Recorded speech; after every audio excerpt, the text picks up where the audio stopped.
আমাদের অনেকের কাছেই অজানা হচ্ছে মাংসের শুটকি। হ্যাঁ, গরুর মাংসের শুটকি, যেটা আমরা বেশিরভাগ সময় কোরবানির ঈদের সময় প্রিপেয়ার করে রাখি। মানে সামান্য হলুদ মেখে সেটাকে কড়কড়া রোদে শুকিয়ে রাখি। অনেকে আবার সেদ্ধ করে তারপরে হলুদ মেখে শুকিয়ে রাখে। তো দুইভাবেই করা যায়।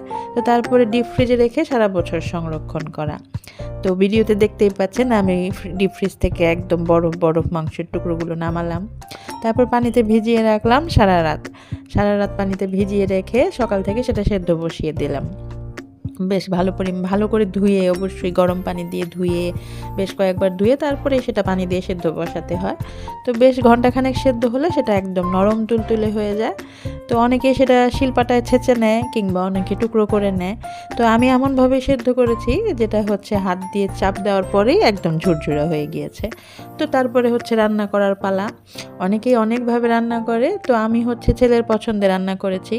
তাই একটু বেশি করে আলু টুকরো টুকরো করে দিয়ে ভাজা ভাজা করে নিয়ে, বেশি করে পেঁয়াজ রসুন দিয়ে, তার মধ্যে মাংসে যা যা মশলা ব্যবহার করা হয়, যেমন গরম মশলা, দারচিনি, এলাচি, তেজপাতা, তার সাথে আদা বাটা, সব কিছু দিয়েই খুব ভালো করে মাংসের মতো কষিয়ে কষিয়ে রান্না করা হয়। কিছুটা শুটকি রান্নার প্রসেস, আবার কিছুটা মাংস রান্নার প্রসেস, সব মিলিয়ে অসাধারণ একটা টেস্ট হয় এই গরুর মাংসের শুটকি। তো এই ছিল আমার গরুর মাংসের শুটকি রান্নার ভিডিও। তো ভিডিওটা ভালো লাগলে please like, comment and share.